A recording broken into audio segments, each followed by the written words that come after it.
جی ناظرین السلام علیکم. اور وہی ہوا جس کی بہت دنوں سے بہت سارے لوگ توقع لگائے بیٹھے تھے، اور ملکی سیاست میں ایک ہنگامہ، اس کے بعد ایک ہنگامہ، اور پھر آج ایک اور ہنگامہ خیز خبر آئی. ایک اور وزیر اعظم کو گرفتار کر لیا گیا، ایک اور وزیر اعظم کو سزا سنا دی گئی. یہ ریت ہمارے ہاں برسوں کی ہے. ہر وزیر اعظم کی کہانی، داستان، قصہ الگ ہے. آج جو واقعہ ہوا وہ عمران خان کے حوالے سے ہے. اس وقت تمام چینلوں پر بریکنگ نیوز چل رہی ہے کہ توشہ خانہ کیس میں عمران خان صاحب کو 3 سال کی قید سنا دی گئی. اس کے ساتھ ہی وہ 5 سال کے لیے نااہل بھی ہو گئے ہیں. یہ معاملہ کہاں سے شروع ہوا، کہاں تک جائے گا، اور اس کے درمیان جو مائنیوٹ ڈیٹیل ہے وہ آپ کو بتائیں گے اس وی ٹاک میں وسیم بھائی صاحب. جی بھائی صاحب بتائیے، یہ معاملہ کیا کس طرف جا رہا ہے، کیا ہو رہا ہے اس وقت؟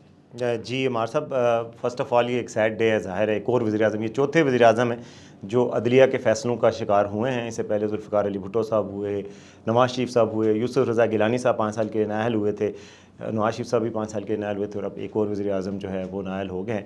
تو یہ کیس عمار صاحب یہ شروع ہوا تھا گزشتہ سال، جب اپریل میں گورنمنٹ ختم ہوئی عمران خان صاحب کی اور ان کی گورنمنٹ آئی شہباز شریف صاحب کی. تو پھر توشہ خانہ کی ڈیٹیلز پبلک ہوئیں اور پتہ چلا کہ کتنے کتنے تحائف تھے. پھر ان کے ڈکلیریشن تھے کہ اس میں انہوں نے کتنے ڈکلیئر کیے ہیں. تو انہوں نے پہلے 2 سال تک جو ہے وہ ڈکلیئر نہیں کیے ہوئے تھے تحائف کی تفصیلات. تو اس بات پر کیس موو ہوا، ریفرنس گیا تھا الیکشن کمیشن نے 21 اکتوبر 2022 کو یہ فیصلہ دیا کہ عمران خان صاحب اس میں ملوث پائے گئے ہیں، کہ مس ڈکلیریشن کے ملوث پائے گئے ہیں. اس وجہ سے ان کو نااہل کر دیا جس سیٹ پہ وہ الیکٹڈ تھے ایک ٹرم کے لیے، اور ساتھ ساتھ یہ کیس کرمنل کیس بنا کر اسلام آباد کی مقامی عدالت کو بھیج دیا گیا، ٹرائل کیا جائے ان کا کرمنل. وہ ٹرائل جو ہے وہ اس سال جنوری 2023 میں شروع ہوا تھا. پچھلے ایک اور سول جج تھے ظفر اقبال صاحب، ان کے عدالت میں ہوا. وہاں دیکھا آپ نے کہ کچھ ڈیلیئنگ ٹیکٹکس بھی یوز کی گئیں پی ٹی آئی چیئرمین اور پی ٹی آئی کی طرف سے، بار بار کیس میں التوا دیا جاتا رہا. پھر اس کے بعد جو ہے وہ 1 ماہ کی بھی ایک دفعہ تاخیر ہوئی اور کیس معطل ہوا. تو پھر اس کے بعد جو ہے یہ کیس موجودہ جج جو ہمایوں دلاور صاحب ہیں ان کے پاس آیا. ان کے پاس جب یہ کیس آیا تھا تو اس پہ بڑے اعتراضات پی ٹی آئی نے اٹھائے تھے. ایک تو یہ تھا کہ فیس بک پہ یہ پی ٹی آئی چیئرمین کے خلاف لکھتے رہے ہیں کچھ پوسٹ، جو کہ ایف آئی اے نے بعد میں کہا کہ فیک پوسٹ تھی، ثابت کیا انہوں نے عدالت میں.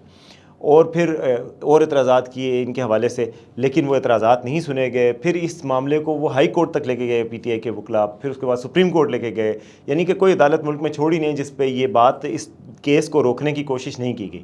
دوسری طرف جو جج ہمایوں دلاور ہیں ان کی طرف سے بھی بڑی صورت دکھائی گئی، اور انہوں نے جو گواہان عمران خان صاحب نے 4 گواہ پیش کرنے کی کوشش کی تھی کہ میرے یہ گواہ ہیں، انہوں نے کہا کہ یہ ریلیونٹ ہی نہیں ہے، کہ وہ گواہ جو ہے آپ کے اس کیس سے متعلق نہیں ہے. کوئی اکاؤنٹنٹس تھے، کوئی وہ پارٹی کے. لیکن ان گواہان میں ایک عمران خان کے ملٹری سیکرٹری کا نام بھی انیشلی دیا گیا تھا، بعد میں وہ نام وڈرا کر لیا گیا. اس کی کیا وجہ تھی؟ جی خان صاحب نے پہلے کہا تھا کہ میرے ملٹری سیکرٹری ہیں، ان سے پوچھا جائے وسیم صاحب. لیکن وہ پھر بعد میں پتہ چلا کہ اگلے دن جو انہوں نے ریٹن بھیجے گواہوں کی لسٹ، اس میں ان کا نام نہیں ڈالا. تو شاید پتہ نہیں اس کی کیا وجہ ہوگی، خان صاحب کو زیادہ بہتر پتہ ہوگا، لیکن ان کا نام نہیں ڈالا. تو عدالت نے اس کو ڈکلیئر کیا کہ وہ ہیں. آپ کیسے کہہ سکتے ہیں کہ یہ صورت سے یا اجرت میں کام کیا، جبکہ آپ نے خود کہا کہ یہ معاملہ اپریل سے شروع ہوا ہے؟ بلکہ جنوری سے شروع ہوا، اس سال کی جنوری سے عدالت میں. لیکن صورت سے اس طرح کہ ان جج صاحب نے ان کو ٹائم اس طرح کے نہیں دیے کہ جیسے نہیں پیش ہو رہے تو ان کو کہا 3 بجے پیش ہو جاؤ، 4 بجے پیش ہو جاؤ. آج صبح آپ کو پتہ ہے 8:30 بجے کیس کال ہو گیا تھا، 8 بجے، پھر 9:30 بجے ہوا، پھر 10:30 بجے ہوا، پھر فیصلہ سنا دیا گیا 12 بجے. تو بیسیکلی پی ٹی آئی کا اعتراض ہے کہ اس کو بڑی تیزی سے سنایا گیا. لیکن دوسری طرف سے پی ٹی آئی پہ الزام ہے کہ انہوں نے اس کو ڈیلنگ ٹیکٹکس یوز کی. پی ٹی آئی کے وکلاء کی ایک پوری فوج ہے جو کہ سپریم کورٹ میں بھی جاتی ہے، ہائی کورٹ میں بھی جاتی ہے. ہائی کورٹ نے کل اس کورٹ کو یہ الاؤ کیا تھا کہ آپ قابل سماعت ہونے کا بھی دوبارہ سنیں اور میرٹس پہ بھی کیس کو دوبارہ سن لیں.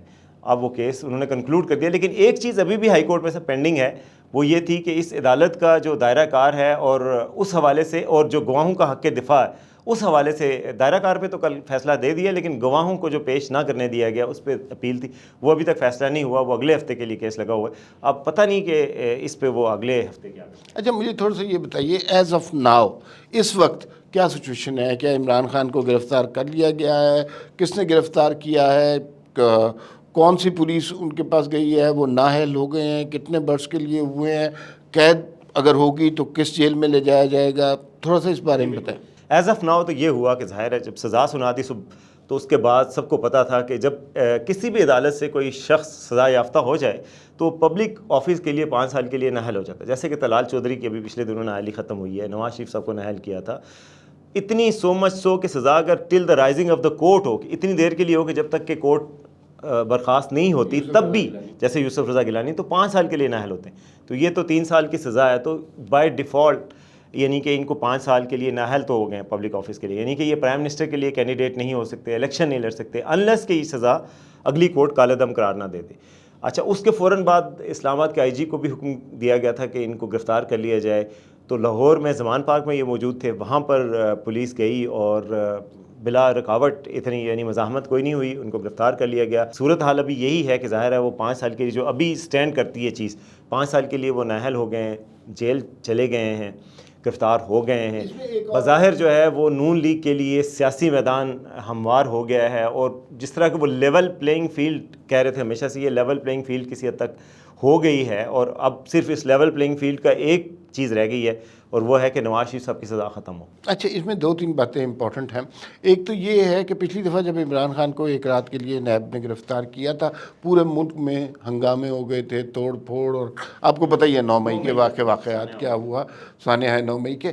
اس وقت شہروں کی کیا صورتحال ہے؟ ابھی تک تو عمار صاحب, چونکہ ہم فوری طور پہ کر رہے ہیں, جب ابھی گرفتار ہوئے ہیں, ابھی تک تو کوئی ایسے ہنگامہ آرائی کی کوئی تفصیلات, کچھ رپورٹ سامنے نہیں آئیں. دیکھتے ہیں دن میں کیا ہوتا ہے. لیکن جس طرح کریک ڈاؤن ہوا تھا 9 مئی کے سانحے کے بعد, اور جس طرح گرفتاریاں ہوئی تھیں, اور جس طرح لا تعلقیاں ہوئی تھیں, پارٹی کا اسٹرکچر جس طرح ڈیمیج ہو چکا ہے, عمران خان صاحب کا رابطہ اسٹریٹ ورکر سے درمیان میں یہ لوگ ہوتے ہیں نا سیکنڈ ایئر لیڈرشپ, وہ ساری ختم تقریباً ہو چکی ہے, کچھ لوگ رہ گئے.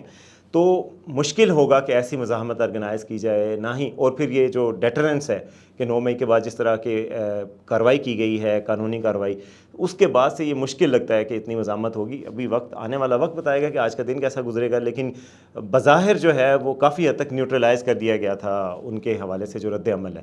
اب فیوچر میں, مختصر وقت کم ہے, فیوچر میں اب آپ کیا دیکھ رہے ہیں کہ کیا بنے گا؟ الیکشن سر پر ہیں, اکانومی ریوائول کی سٹیج پہ ہے, انٹرم گورنمنٹ اناؤنس ہونے والی ہے. ایک تھیوری یہ بھی تھی کہ یہ سزا انٹرم گورنمنٹ کے دور میں دی جائے گی, پہلے نہیں دی جائے گی, شاید یہ پولیٹیشین ڈرتے ہیں, تو وہ تھیوری بھی غلط ثابت ہو گئی. بالکل, اور یہ بلکہ اس سے ایک میسج بھی گیا ہے کہ اسی گورنمنٹ نے ان کو سزا دی ہے, اسی گورنمنٹ کے دور میں یہ جیل میں گئے ہیں, اور چونکہ گورنمنٹ کے صرف آخری چند دن ہی رہ گئے, تو آگے یہی ہو سکتا ہے کہ کیس میں بظاہر جو ہے وہ کورٹ کے ہمارے رپورٹرز ہیں, باقی جو مبصرین ہیں, آزاد مبصرین, ان کے خیال میں تھوڑی سی تیزی دکھائی گئی.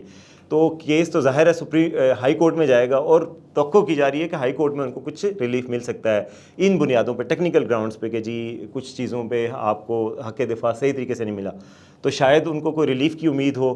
پی ٹی آئی ڈیفینیٹلی کورٹس میں جائے گی, ہائر کورٹس میں جائے گی, ہائی کورٹ میں جائیں گے, وہاں اپیل کریں گے, وہاں اگلے ہفتے شاید سماعت ہو. اس کے علاوہ سپریم کورٹ سے ان کو بڑی امید ہے کہ سپریم کورٹ سے چیف جسٹس عمر عطا بندیال کی عدالت میں وہ پیش کریں گے ظاہر ہے, اور اس کے علاوہ کون سا بینچ بنتا ہے یہ دیکھنا ہوگا.